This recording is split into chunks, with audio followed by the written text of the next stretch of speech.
شروع کرتے ہیں اللہ کے پاک بابرکت نام سے جس نے اس پوری کائنات کو پیدا فرمایا۔ کم علمی کی وجہ سے لوگ جنبی حالت میں خود کو، اپنے کپڑوں کو، اپنے بستر کو ناپاک سمجھتے ہیں اور کھانے کو، کام کاج کو ہاتھ نہیں لگاتے جب تک کہ غسل نہ کر لیں، اور خواتین بھی بچوں وغیرہ کو دودھ پلانا، کھانے کو ہاتھ لگانا گناہ سمجھتی ہیں، یہ سوچ کر کہ وہ ناپاک ہیں۔ اور کچھ عورتیں سمجھتی ہیں کہ غسل کے بنا آٹا گوندنے سے بے برکتی ہوگی، حالانکہ شریعت محمدی اس جہالت کو رد کرتی ہے۔ اور اس سلسلے میں اللہ کے پیارے نبی حضرت محمد صلی اللہ علیہ وسلم کی بہت سی صحیح اور مستند احادیث مبارکہ موجود ہیں۔ ہم بستری کرنے کے بعد مرد یا عورت کے لیے صرف نماز، طواف اور مسجد میں ٹھہرنا حرام ہے، اور اس کے علاوہ باقی تمام کام کرنے جائز ہیں۔ مرد و خواتین پر کہیں بھی ایسی کسی پابندی کا ذکر نہیں ہے، بلکہ غسل کرنے سے پہلے بھی جنابت کی حالت میں ہی تمام لوگ عام روٹین کے کام کاج کر سکتے ہیں۔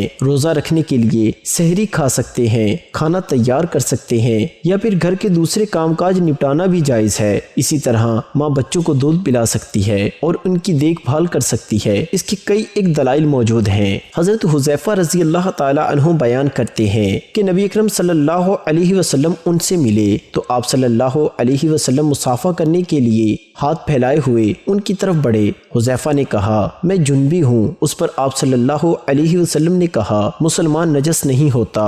اسی طرح کی ایک حدیث پاک بخاری کی حدیث نمبر 283 ہے، جس میں حضرت ابو ہریرہ رضی اللہ تعالی عنہ فرماتے ہیں ایک دفعہ حالت جنابت میں ہونے کی وجہ سے حضور صلی اللہ علیہ وسلم کے سامنے ہونے کے باوجود بھی ان سے نہ ملا، جس پر حضور اکرم صلی اللہ علیہ وسلم نے فرمایا کہ مسلمان ہرگز ناپاک نہیں ہوتا۔ حافظ ابن الحجر رحمۃ اللہ علیہ فتح الباری میں کہتے ہیں اس حدیث میں اس بات کا جز پایا جاتا ہے کہ غسل جنابت کو اس کے واجب ہونے کی اول وقت میں تاخیر کی جا سکتی ہے، اور اس کا بھی جز ہے کہ جنبی شخص اپنی ضروریات پوری کر سکتا ہے۔ ام المومنین حضرت عائشہ رضی اللہ تعالی عنہ کہتی ہیں کہ رسول اللہ صلی اللہ علیہ وسلم جنبی ہوتے اور پانی چھوئے بغیر سو جاتے، پھر اس کے بعد اٹھتے اور غسل فرماتے۔ کسی نے حضرت عائشہ رضی اللہ تعالی عنہ سے سوال کیا کہ اے عائشہ، حضرت محمد صلی اللہ علیہ وسلم ہم بستری کر کے نہا لیا کرتے تھے یا ویسے ہی سو جایا کرتے تھے؟ حضرت عائشہ رضی اللہ تعالی عنہ فرماتی ہیں کہ نبی اکرم صلی اللہ علیہ وسلم ہم بستری کر کے ویسے ہی سو جایا کرتے تھے۔ جب مؤذن رسول صلی اللہ علیہ وسلم فجر کی اذان دینے کے لیے آتے تھے تو حضرت محمد صلی اللہ علیہ وسلم غسل کر کے جسم کو خشک کرنے کے بغیر ہی مسجد میں تشریف لے جاتے اور نماز فجر کی جماعت کرواتے، اور میں گھر میں آپ صلی اللہ علیہ وسلم کی آواز سنتی رہتی۔ پھر آپ صلی اللہ علیہ وسلم روزہ رکھ لیتے تھے۔ کسی نے عامر رضی اللہ تعالی عنہ سے پوچھا کہ یہ روزوں کے مہینے میں ہی ایسا ہوتا تھا یا کہ عام معمول میں بھی یہی ہوا کرتا تھا؟ عامر رضی اللہ تعالی عنہ نے فرمایا کہ روزوں کے علاوہ بھی ایسا ہوا کرتا تھا۔ حضرت عائشہ رضی اللہ تعالی عنہ سے مروی ہے کہ آپ صلی اللہ علیہ وسلم ہم بستری کرنے کے بعد سونے سے پہلے غسل کرتے، اور بعض اوقات تیمم سے روایت ہے کہ رسول اللہ صلی اللہ علیہ وسلم جنابت کی حالت میں سو لیا کرتے تھے۔ حضرت عائشہ رضی اللہ تعالی عنہ سے روایت ہے کہ رسول اللہ صلی اللہ علیہ وسلم جنابت کی حالت میں اپنی شرمگاہ کو دھوتے اور نماز جیسا وضو کرتے۔ جنابت کی حالت میں رسول اللہ صلی اللہ علیہ وسلم نے حضرت عمر کو سونے سے پہلے وضو کرنے اور اپنی شرمگاہ کو دھونے کا حکم دیا تھا۔ حضرت عائشہ رضی اللہ تعالی عنہ نے فرمایا رسول اللہ صلی اللہ علیہ وسلم بعض اوقات غسل کر کے سوتے اور بعض اوقات حالت جنابت میں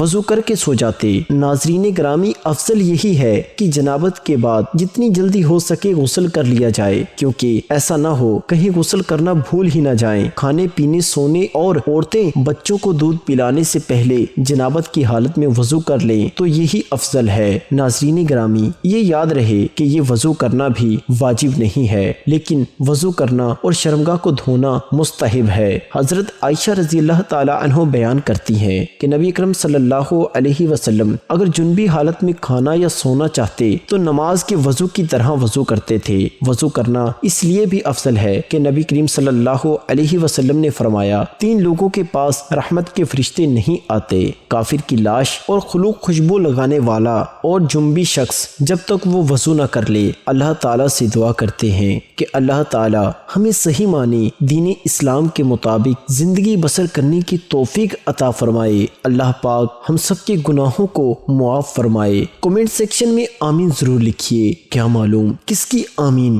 ہماری دعا کی قبولیت کا سبب ہو جائے۔